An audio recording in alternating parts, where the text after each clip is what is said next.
Halo semuanya, jumpa lagi dengan kita di Praktikum Kimia Organik, yakni acara praktikumnya itu ekstraksi senyawa organik.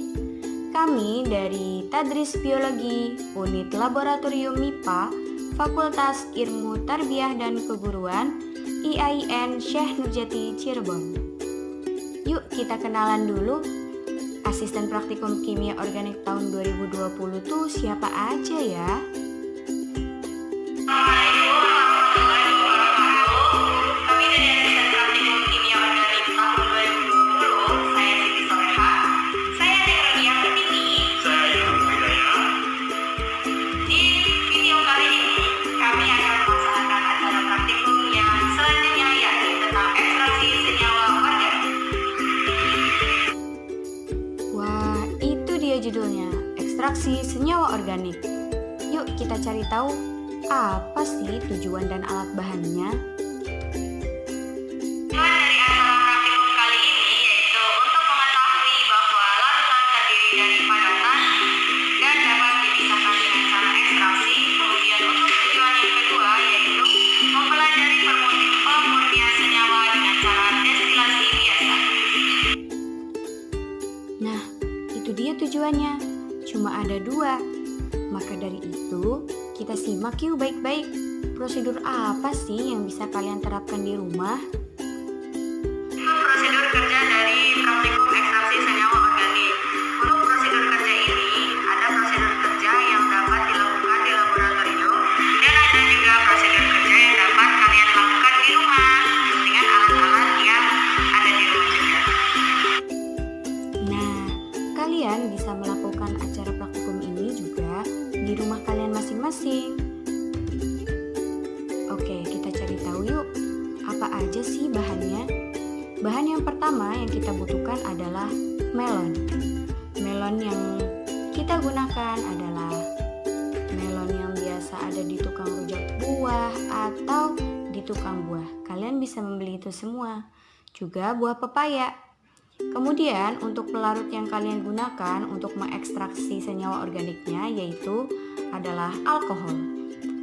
Dan bahan yang dapat digunakan di laboratorium itu ada juga aseton, ada juga metanol, ada juga etanol.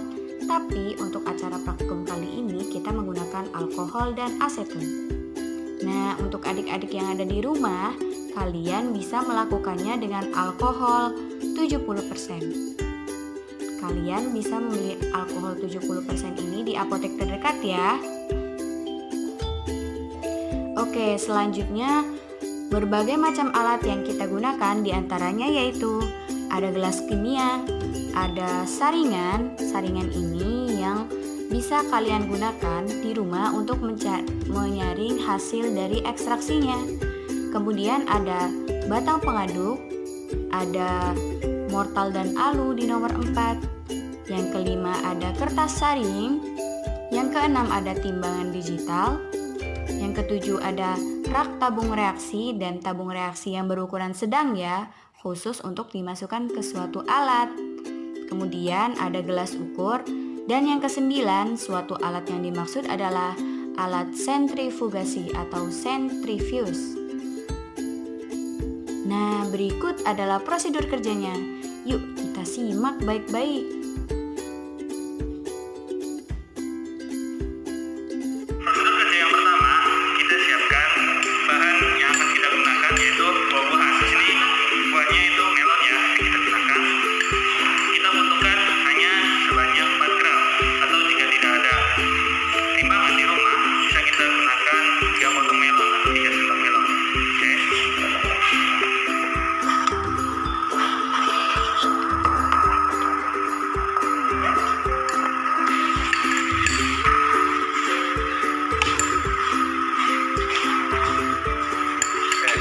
Seperti itu ya.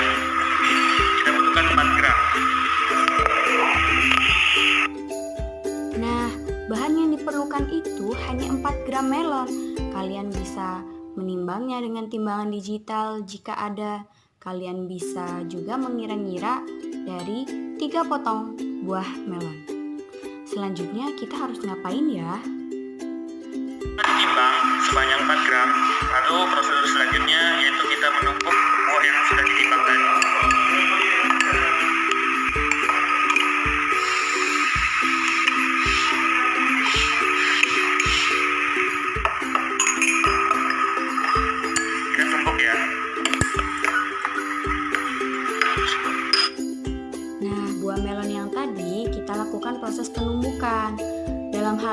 proses penumbukan ini bertujuan untuk membuat sel-sel dari senyawa organik, dalam hal ini yaitu melon, supaya sel-selnya itu dinding selnya rusak sehingga senyawa organik yang ada di dalamnya bisa keluar. Yuk kita intip lagi apa aja prosedur kerjanya. Yang selanjutnya yaitu digunakan pepaya. Pepayanya ditimbang juga ya, 4 gram.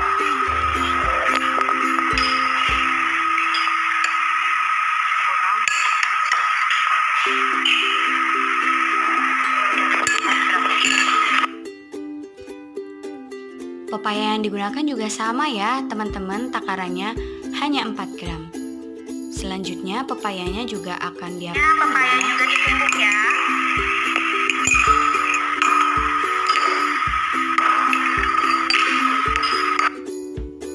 Nah teman-teman, bahan-bahan yang kita gunakan baik melon maupun pepaya bisa kita tumbuk. Kalian juga bisa menggunakan buah yang lainnya, tapi kami menganjurkan buah yang diteliti atau diekstraksi senyawa organiknya adalah melon dan pepaya. Selanjutnya, apa lagi ya yang harus dilakukan? Ini adalah 4 wadah berisi 4 gram melon, 4 gram melon, 4 gram pepaya, dan 4 gram pepaya. Untuk masing-masing ini, jumlahnya masing-masing 4 gram. Untuk yang ini, pelarutnya adalah alkohol, pelarutnya aseton, alkohol, dan aseton. Nah, pelarut yang digunakan ini merupakan pelarut organik yang berjumlah 80 ml masing-masing. Ini adalah aseton. Kita tambahkan ke melon ya.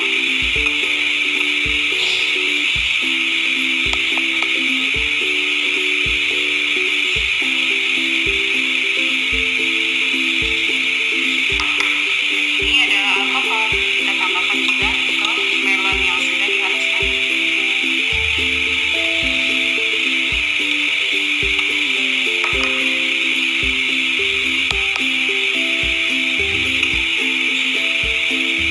Kita tambahkan alkohol 80 ml dalam pepaya yang sudah dihaluskan.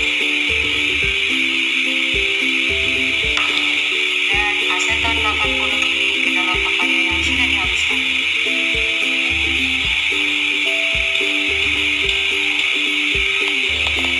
Jangan lupa untuk diaduk. Udah dulu. Nah teman-teman, setelah proses penumbukan, masing-masing senyawa organik tadi yaitu melon dan pepaya dimasukkan 80 ml pelarutnya. Untuk teman-teman yang dilakukan di rumah, boleh menggunakan pelarut alkohol 70%, tapi hanya 80 ml ya pada masing-masing sampel. Oke, selanjutnya kita mau ngapain lagi ya setelah diaduk? Yang kalian dapat gunakan di rumah adalah alkohol 70%. Kalian bisa membeli alkohol di apotek terdekat. Alkohol yang kalian tambahkan pada masing-masing sampel yakni hanya 80 ml. Kemudian diaduk dan ditunggu selama 5 menit. Nah, kita tunggu ya selama 5 menit. Lamanya waktu yang dibutuhkan untuk proses menunggunya ini berpengaruh juga teman-teman terhadap hasilnya. Yuk, selanjutnya kita mau apa lagi ya? Nah, masih dalam konteks prosedur kerja nih. Yuk kita cari tahu lagi. Bahan yang dicampurkan tadi baik dengan alkohol maupun dengan etanol setelah 5 menit. Setelah itu kita amati terlebih dahulu.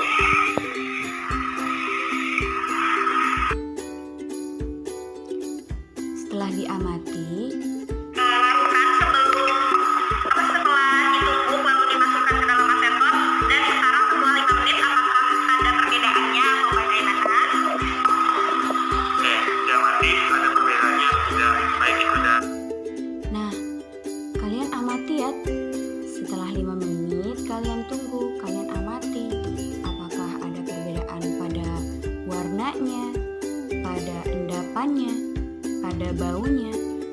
berbagai macam perubahan lainnya.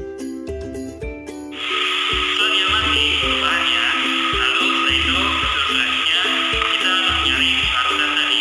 Namun sebelumnya, karena waktu itu tidak ada kertas penyaring yang kita gunakan di lab, maka dari itu boleh kita gunakan saringan biasa seperti ini atau yang ada di rumah saja, tidak apa-apa. Yang penting bisa menyaring bahan tersebut.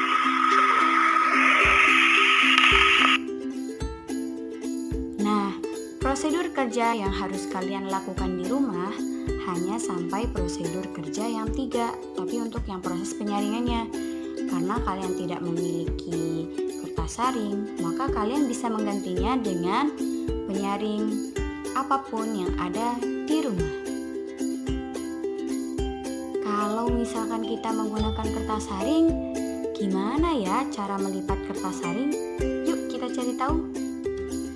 Yuk, kita menggunakan kertas saring untuk menyaring keempat larutan ini. Berikut cara melipat kertas saring. Seperti ini. Dari es. Kemudian konveksi.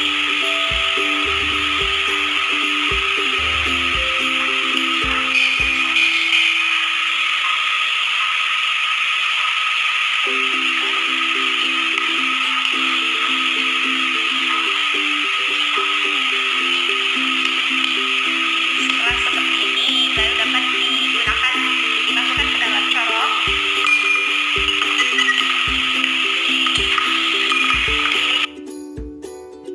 Itu dia cara untuk melipat kertas saring. Yang tadi itu hanya salah satu cara. Sebenarnya ada banyak sekali cara untuk melipat kertas saring. Yuk kita cari tahu prosedur kerja yang berikutnya. Setelah dilakukan pengamatan, langkah selanjutnya yaitu kita melakukan penyaringan.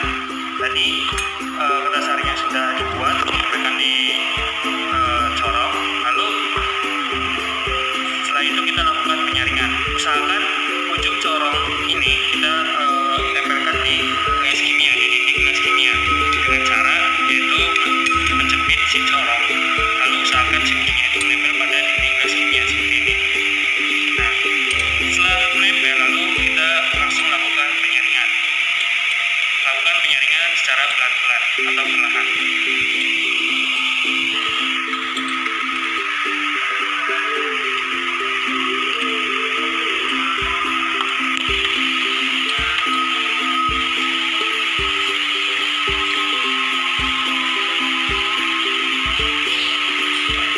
Jika terasa penuh, didiamkan terlebih dahulu.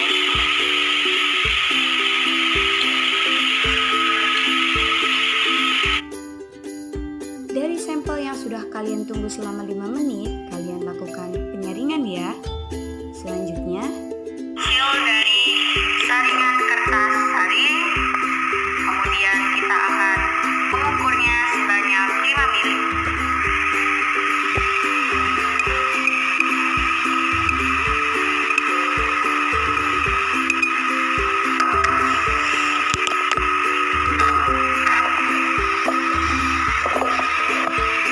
Setelah mendapatkan 5 mili, kita akan masukkan ke dalam tabung reaksi yang berukuran sedang.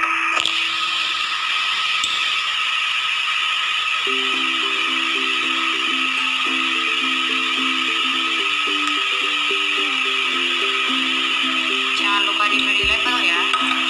Setelah itu kita akan setelah itu kita mau apakan ya sampel tersebut? Yuk kita intip lagi. Ini adalah alat bernama centrifuge, alat untuk mensentrifugasi. Hasil yang tadi akan kita sentrifugasi dengan alat centrifuge dengan kekuatan putaran 500 rpm dengan waktunya 15 menit. Kemudian kita buka pintunya. Untuk peletakan dari sampel bahwasannya harus selang-seling. Dalam artian Saya meletakkan di nomor 1.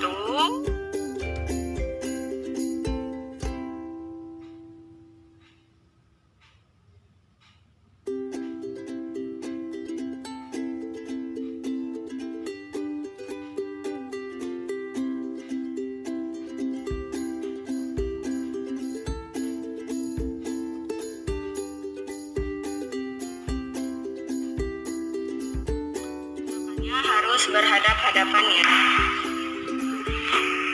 Oke. Kemudian ditutup.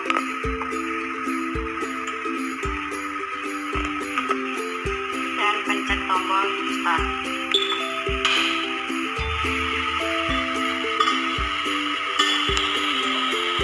Kita tunggu selama 15 menit. Nah, itu adalah alat bernama centrifuge atau sentrifugator, alat untuk mensentrifugasi sampel yang telah disaring, kemudian dimasukkan ke dalam alat sentrifugasi dengan kecepatan 500 rpm dan waktunya 15 menit. Setelah 15 menit di sentrifugasi, maka kita akan ambil. Kita buka dulu tutupnya. Kemudian kita akan ambil masing-masing sampelnya.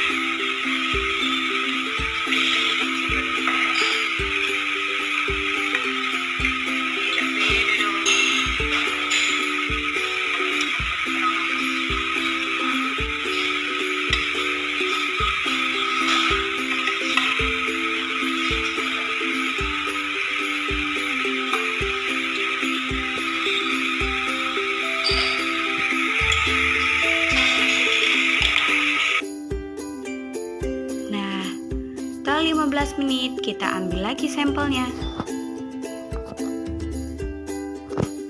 Ini untuk pembahasannya ya. Apa aja ya yang harus dibahas?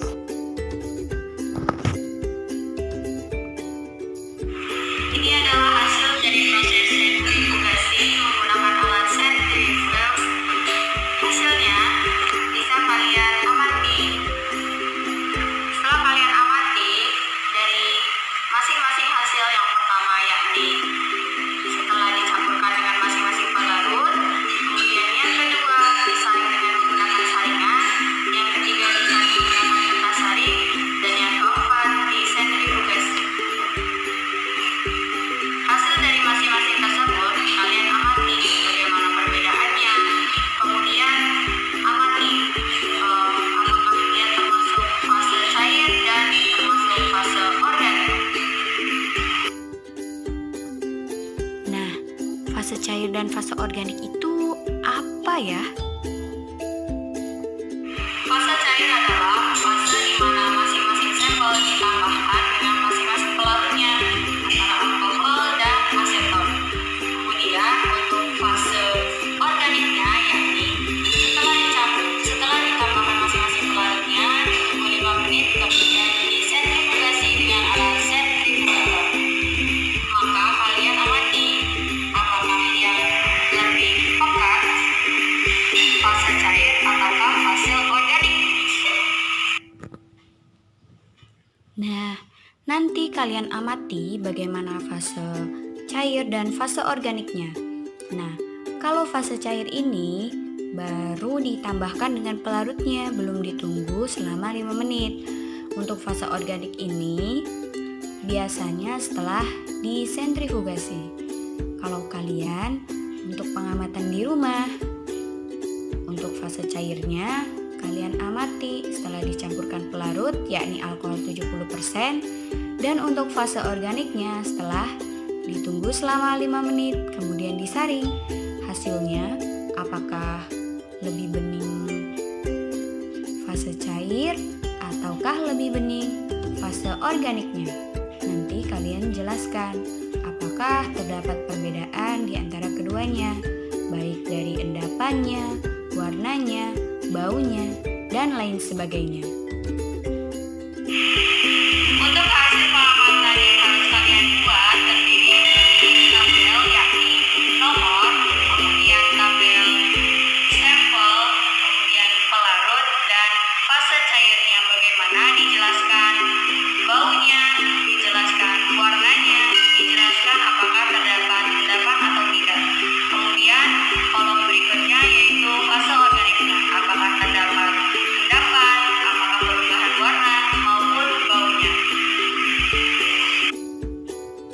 itu dia yang harus kalian isi.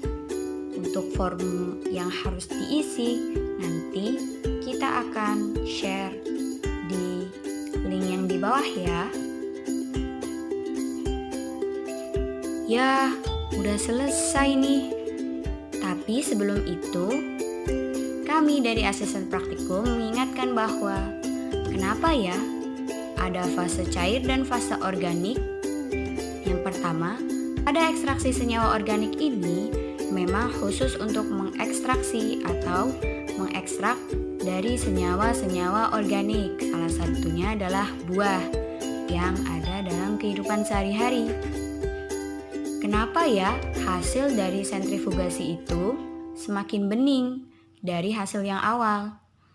Dalam hal ini, senyawa organik yang kita inginkan itu semakin murni apa yang didapatkan.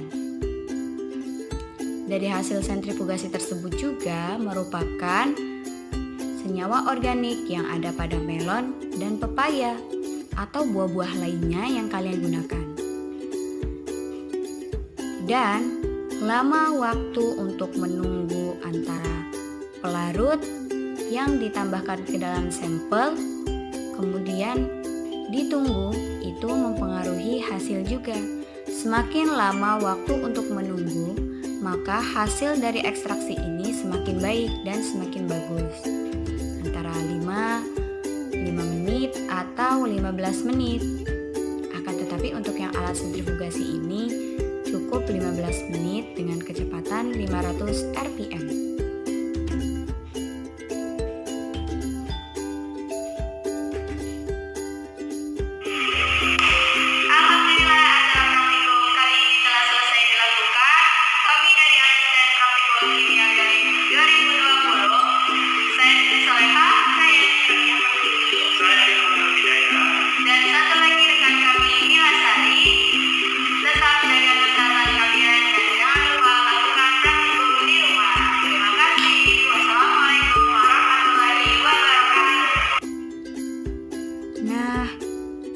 Kami pamit undur diri dulu ya. Nanti kita ketemu lagi di acara praktikum berikutnya. Bye. Kami dari Asisten Praktikum Kimia Organik, Tadris Biologi, Unit Laboratorium MIPA, Fakultas Ilmu Tarbiyah dan Keguruan, IAIN Syekh Nurjati Cirebon 2020. Pamit undur diri. Wassalamualaikum warahmatullahi wabarakatuh.